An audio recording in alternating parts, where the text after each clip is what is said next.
సిగ్గు సరే ఉందా జగన్మోహన్ రెడ్డి అని నేను అడుగుతున్నాం. అదే పెళ్లిపేటలు ఎక్కుతున్నావా, బోన్ ఎక్కుతున్నావు నువ్వు. బోన్ ఎక్కేటప్పుడు ఎవరన్నా సిగ్గుపడితే ఎక్కుతారు. అదేదో పెళ్లిపేటల మీదకి వెళ్తున్నట్టు నువ్వు ఊరేగింపుకు వెళ్ళడమే కాకుండా నిన్న ఎమ్మెల్యేలని ఇన్ఛార్జీలని తాడేపల్లి ప్యాలెస్లో మీటింగ్ పెట్టి రేపు అక్కడ జనాలు తరలి రావాలి, తరలి వచ్చి అక్కడ జడ్జీల ముందు రఫా రఫా రఫా అనాలి అని వాళ్ళకి డైరెక్షన్ ఇవ్వడం ఏంటి? అసలు ఇది ఎక్కడా చూడాల.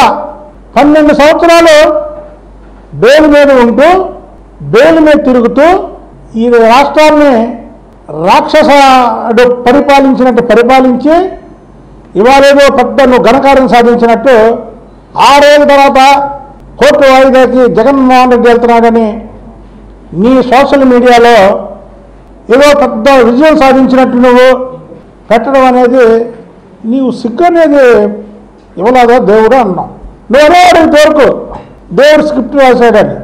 నిజమే, భగవంతుడు అనేవాడు ఉన్నాడు, దేవుడు స్క్రిప్ట్ రాశాడు.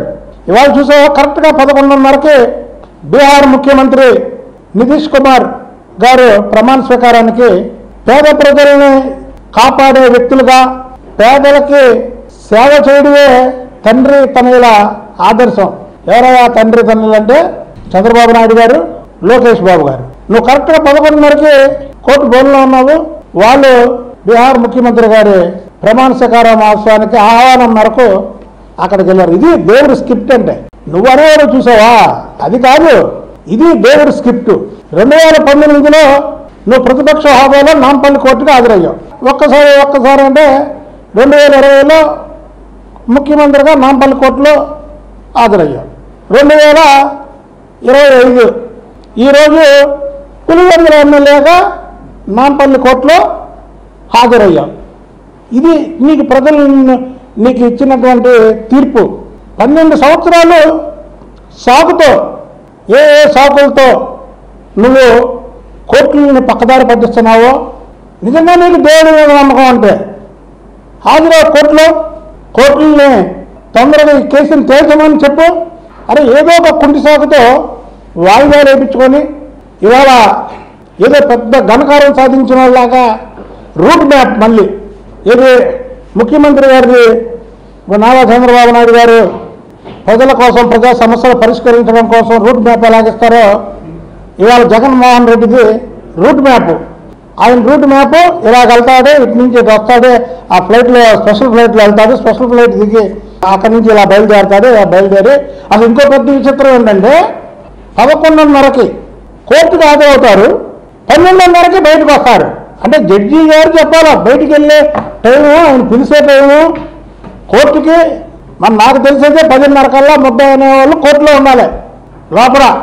11:30కి వెళ్ళడం ఏంటి, 12:30కి బయటకు రావడం ఏంటి అని న్యాయ వ్యవస్థ కూడా నువ్వు చెప్పినట్టు వినాలని ఒక రాజ్యాంగం నేను సృష్టించుకున్నావా నువ్వు? ఎక్కడ ఉందా ఇది? ఎక్కడైనా ఉందా? మా మీద కూడా దమనా కేసులు నీ ప్రభుత్వంలో 38 కేసులు మా మీద పెట్టారు. 10:30కి జడ్జి గారు బెంచ్ ఎక్కుతారు. మేము 10:30కి ఆయన ఎక్కకముందే మేము ఎక్కుతాం, కోర్టులో ఉంటాము.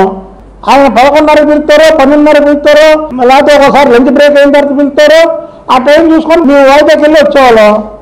మరి మేము 11:30కి వెళ్ళడం ఏంటో, 12:30కి మేము రావడం ఏంటో, అసలు టైం పెట్టడం ఏంటో, ఇది ఎక్కడైనా ఉందో ఈ విచిత్రం అంటే న్యాయ వ్యవస్థను కూడా నేను డిక్టేషన్ చేస్తున్నాను అని ఒక భయప్రాంతం చేయడానికి చేసినటువంటి పన్నాకు ఇది. మొన్నసారి చంద్రబాబు నాయుడు గారి గురించి మాట్లాడుతున్నారు, ఇక సిగ్గు లజ్జా ఉందా అని. ఆయన నీలాగా ఏ అవినీతి కేసులు వెళ్ళా. మీ నాన్నగారు ముఖ్యమంత్రిగా ఉన్నప్పుడు ఆయన మీద 11 ఎంక్వైరీలు వేస్తే ఏ ఒక్క ఎంక్వైరీ కూడా ఆయన అవినీతి పడడం తేల్చలేక మీ నాన్న వైఎస్ రాజశేఖర రెడ్డి గారే చేతులు తీశాడు. నువ్వు అక్రమంగా ఆయన్ని అరెస్ట్ చేయించావు కాబట్టికే ప్రపంచ దేశాల్లో దాదాపు 110 దేశాల్లో నిరసనలు తెలియజేశారు. అదే చంద్రబాబు గారి నిజాయితీ. నీకు నిజాయితీ ఎక్కడుంది? నీకు సిగ్గు సరే ఎక్కడుంది? సిగ్గు సరే ఉన్న వాళ్ళు ఎవరన్నా కోర్టుకు వెళ్ళేటప్పుడు రూట్ మ్యాప్లు పెడతారా, టయాలు పెడతారా, ఊరేగింపులుగా వెళ్తారా? ఏదైనా ఆరోగ్యం బాగోక సిక్కు అయితే దాంట్లో కోర్టులో టైం తీసుకోవచ్చు. ఒక ఆరోగ్యంగా ఉన్న వ్యక్తి 52 ఏళ్ళ కుర్రాడు మరి ఏంటో, మరి ఆయన 12 సంవత్సరాలు బెయిల్ మీద ఉండడం ఏంటో, ఆయన బెయిల్ మీద ఉండి ఎంతోమందిని భయప్రాంతులను చేస్తున్నాడు ఇవాళ బయట. ఆయన ముఖ్యమంత్రిగా ఉండగా భయప్రాంతులు చేశాడు, ప్రతిపక్ష నాయకుడిగా భయప్రాంతులు చేశాడు, ఇవాళ పులివెందుల ఎమ్మెల్యేగా కూడా భయప్రాంతులు చేస్తున్నాడు. వర్షాలు వస్తే రాజధాని మునిగిపోయిందని ఒక తప్పుడు విజువల్.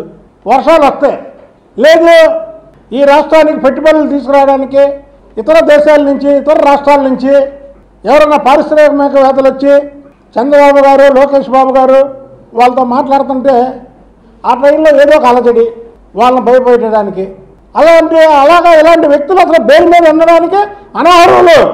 12 సంవత్సరాలు బెయిల్ మీద ఉండి ప్రతిపక్షంలో ఉన్నప్పుడు భయప్రాంతులు చేశాడు ప్రజల్ని, ముఖ్యమంత్రిగా ఉన్నప్పుడు భయప్రాంతులు చేశాడు, పులివెందుల ఎమ్మెల్యేగా ఉన్నప్పుడు భయప్రాంతులు చేస్తున్నాడు. కాబట్టి ఇలాంటి వ్యక్తుల యొక్క బెయిల్ని వెంటనే రద్దు చేయాలి.